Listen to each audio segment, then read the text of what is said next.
श्री परमात्मने नमः। छठा अध्याय। उसके उपरांत श्री कृष्ण महाराज बोले, हे अर्जुन, जो पुरुष कर्म के फल को ना चाहता हुआ करने योग्य कर्म करता है वह सन्यासी और योगी है, और केवल अग्नि को त्यागने वाला सन्यासी योगी नहीं है, तथा केवल क्रियाओं को त्यागने वाला भी सन्यासी योगी नहीं है। इसलिए हे अर्जुन, जिसको सन्यास ऐसा कहते हैं उसी को तू योग जान, क्योंकि संकल्पों को न त्यागने वाला कोई भी पुरुष योगी नहीं होता। समत्व बुद्धि रूप योग में आरूढ़ होने की इच्छा वाले मननशील पुरुष के लिए योग की प्राप्ति में निष्काम भाव से कर्म करना ही हेतु कहा है, और योगारूढ़ हो जाने पर उस योगारूढ़ पुरुष के लिए सर्व संकल्पों का अभाव ही कल्याण में हेतु कहा है। जिस काल में ना तो इंद्रियों के भोगों में आसक्त होता है तथा ना कर्मों में ही आसक्त होता है, उस काल में सर्व संकल्पों का त्यागी पुरुष योगारूढ़ कहा जाता है। यह योग रूढ़ता कल्याण में हेतु कही है। इसलिए मनुष्य को चाहिए कि अपने द्वारा अपना संसार समुद्र से उद्धार करे और अपने आत्मा को अधोगति में ना पहुँचावे, क्योंकि यह जीवात्मा आप ही तो अपना मित्र है और आप ही अपना शत्रु है, अर्थात और कोई दूसरा शत्रु या मित्र नहीं है।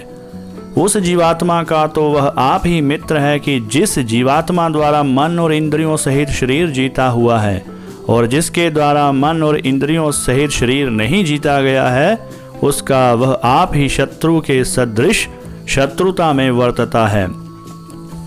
हे अर्जुन, सर्दी गर्मी और सुख दुखादि में तथा मान और अपमान में जिसके अंतःकरण की वृत्तियाँ अच्छी प्रकार शांत है, अर्थात विकार रहित है, ऐसे स्वाधीन आत्मा वाले पुरुष के ज्ञान में सच्चिदानंद घन परमात्मा सम्यक प्रकार से स्थित है, अर्थात उसके ज्ञान में परमात्मा के सिवा अन्य कुछ है ही नहीं। ज्ञान विज्ञान से तृप्त है, अतः अंतःकरण जिसका तथा विकार रहित है स्थिति जिनकी, और अच्छी प्रकार जीती हुई है इंद्रियां जिसकी, तथा समान है मिट्टी पत्थर और स्वर्ण जिसके, वह योगी युक्त अर्थात भगवत की प्राप्ति वाला है, ऐसे कहा जाता है। जो पुरुष सुहृदय मित्र वैरी उदासीन मध्यस्थ द्वेषी और बंधु गणों में तथा धर्मात्माओं में और पापियों में भी समान भाव वाला है, वह अति श्रेष्ठ है। इसलिए उचित है कि जिसका मन और इंद्रियों सहित शरीर जीता हुआ है, ऐसे वासना रहित और संग्रह रहित योगी अकेला ही एकांत स्थान में स्थित हुआ निरंतर आत्मा को परमेश्वर के ध्यान में लगावे। शुद्ध भूमि में कुशा मृगछाला और वस्त्र हैं उपरोपरि जिसके, ऐसे अपने आसन को ना अति ऊंचा और ना अति नीचा स्थिर स्थापन करके, और उस आसन पर बैठकर तथा मन को एकाग्र करके चित्त और इंद्रियों की क्रियाओं को वश में किया हुआ अंतःकरण की शुद्धि के लिए योग का अभ्यास करे। उसकी विधि इस प्रकार है कि काया शरीर और ग्रीवा को समान और अचल धारण किए हुए दृढ़ होकर अपनी नासिका के अग्रभाव को देखकर अन्य दिशाओं को ना देखता हुआ, और ब्रह्मचर्य के व्रत में स्थित हुआ भय रहित तथा अच्छी प्रकार शांत अंतःकरण वाला, और सावधान होकर मन को वश में करके मेरे में लगे हुए चित्त वाला और मेरे परायण हुआ स्थित होवे। इस प्रकार आत्मा को निरंतर परमेश्वर के स्वरूप में लगाता हुआ स्वाधीन मन वाला योगी मेरे में स्थिति रूप परमानंद पराकाष्ठा वाली शांति को प्राप्त होता है। परंतु हे अर्जुन, यह योग ना तो बहुत खाने वाले का सिद्ध होता है और ना बिल्कुल ना खाने वाले का, तथा ना अतिशयन करने के स्वभाव वाले का और ना अत्यंत जागने वाले का ही सिद्ध होता है। यह दुखों का नाश करने वाला योग तो यथा योग्य आहार और विहार करने वाले का, तथा कर्मों में यथा योग्य चेष्टा करने वाले का, और यथा योग्य शयन करने तथा जागने वाले का ही सिद्ध होता है।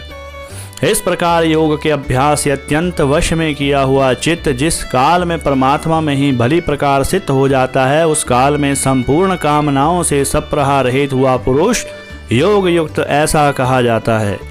जिस प्रकार वायु रहित स्थान में स्थित दीपक चलायमान नहीं होता है, वैसी ही उपमा परमात्मा के ध्यान में लगे हुए योगी के जीते हुए चित्त की कही गई है।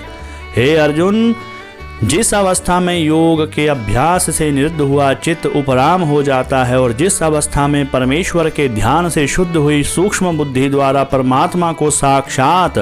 करता हुआ सच्चिदानंद घन परमात्मा में ही संतुष्ट होता है, तथा इंद्रियों से अतीत केवल शुद्ध हुई सूक्ष्म बुद्धि द्वारा ग्रहण करने योग्य जो अनंत आनंद है, उसको जिस अवस्था में अनुभव करता है और जिस अवस्था में स्थित हुआ यह योगी भगवत स्वरूप से नहीं चलायमान होता है और परमेश्वर की प्राप्ति रूप जिस लाभ को प्राप्त होकर उससे अधिक दूसरा कुछ भी लाभ नहीं मानता है, और भगवत प्राप्ति रूप जिस अवस्था में स्थित हुआ योगी बड़े भारी दुख से भी चलायमान नहीं होता है, जो दुख रूप संसार के संयोग से रहित है तथा जिसका नाम योग है, उसको जानना चाहिए। यह योग ना उकताए हुए चित्त से अर्थात तत्पर हुए चित्त से निश्चय पूर्वक करना कर्तव्य है। इसलिए मनुष्य को चाहिए कि संकल्प से उत्पन्न होने वाली संपूर्ण कामनाओं को निशेषता से अर्थात वासना और आसक्ति सहित त्याग कर और मन के द्वारा इंद्रियों के समुदाय को सब ओर से ही अच्छी प्रकार वश में करके क्रम क्रम से अभ्यास करता हुआ उपरामता को प्राप्त होवे तथा धैर्य युक्त बुद्धि द्वारा मन को परमात्मा में स्थित करके परमात्मा के सिवा और कुछ भी चिंतन ना करे। परंतु जिसका मन वश में नहीं हुआ हो, उसको चाहिए कि यह स्थिर ना रहने वाला और चंचल मन जिस जिस कारण से सांसारिक पदार्थों में विचरता है, उससे रोककर बारंबार परमात्मा में ही निरोध करे। क्योंकि जिसका मन अच्छी प्रकार शांत है और जो पाप से रहित है और जिसका रजो गुण शांत हो गया है, ऐसे इस सच्चिदानंद घन ब्रह्म के साथ एक ही भाव हुए योगी को अति उत्तम आनंद प्राप्त होता है।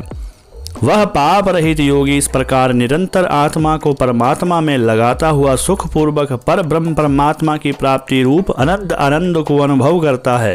हे अर्जुन, सर्वव्यापी अनंत चेतन में एक ही भाव से स्थिति रूप योग से युक्त हुई आत्मा वाला तथा सब में समभाव देखने वाला योगी आत्मा को संपूर्ण भूतों में बर्फ के जल के सदृश व्यापक देखता है और संपूर्ण भूतों को आत्मा में देखता है। अर्थात जैसे स्वप्न से जगा हुआ पुरुष स्वप्न के संसार को अपने अंतर्गत संकल्प के आधार देखता है, वैसे ही वह पुरुष संपूर्ण भूतों को अपने सर्वव्यापी अनंत चेतन आत्मा के अंतर्गत संकल्प के आधार देखता है। जो पुरुष संपूर्ण भूतों में सबके आत्मरूप मुझ वासुदेव को ही व्यापक देखता है और संपूर्ण भूतों को मुझ वासुदेव के अंतर देखता है, उसके लिए मैं अदृश्य नहीं होता हूँ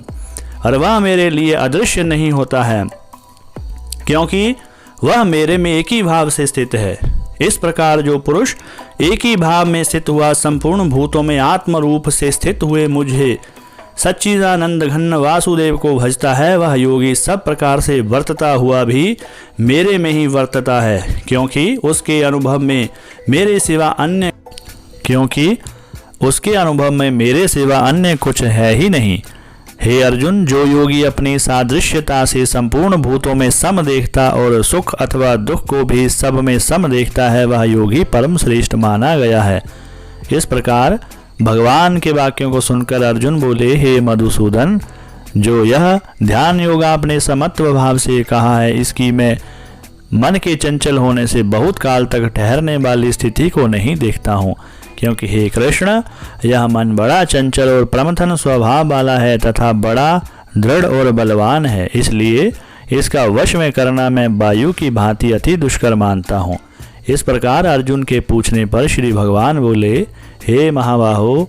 निसंदेह मन चंचल और कठिनता से वश में होने वाला है, परंतु हे कुंती पुत्र अर्जुन, अभ्यास अर्थात स्थिति के लिए बार बार यत्न करने से और वैराग्य से वश में होता है, इसलिए इसको अवश्य वश में करना चाहिए। क्योंकि मन को वश में ना करने वाला पुरुष द्वारा योग दुष्प्राप्त है, अर्थात प्राप्त होना कठिन है, और स्वाधीन मन वाले प्रयत्नशील पुरुष द्वारा साधन करने से प्राप्त होना सहज है, यह मेरा मत है। इस पर अर्जुन बोले, हे कृष्ण, योग से चलायमान हो गया है मन जिसका,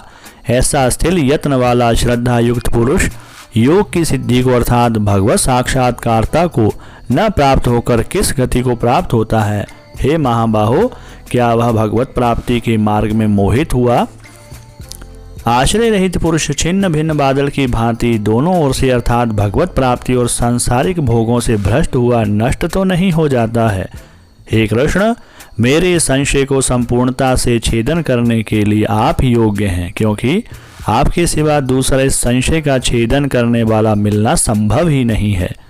इस पर अर्जुन के पूछने पर श्री भगवान बोले, हे पार्थ, इस पुरुष का तो इस संसार में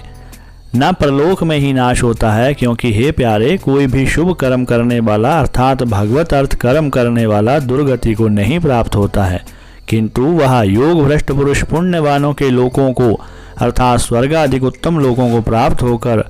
उनमें बहुत वर्षों तक वास करके शुद्ध आचरण वाले श्रीमान पुरुषों के घर में जन्म लेता है, अथवा वैराग्यवान पुरुष उन लोकों में न जाकर ज्ञानवान योगियों के ही कुल में जन्म लेता है। परंतु इस प्रकार का जो यह जन्म है सो संसार में निसंदेह अति दुर्लभ है। वह पुरुष वहाँ उस पहले शरीर में साधन किए हुए बुद्धि के संयोग को अर्थात समत्व बुद्धि योग के संस्कारों को अनायास ही प्राप्त हो जाता है, और हे कुरुनंदन, उसके प्रभाव से फिर अच्छी प्रकार भगवत प्राप्ति के निमित्त यत्न करता है। वह विषयों के वश में हुआ भी उस पहले के अभ्यास से ही निसंदेह भगवत की ओर आकर्षित किया जाता है, तथा समत्व बुद्धि योग का जिज्ञासु भी वेद में कहे हुए सकाम कर्मों के फल को उल्लंघन कर जाता है। जबकि इस प्रकार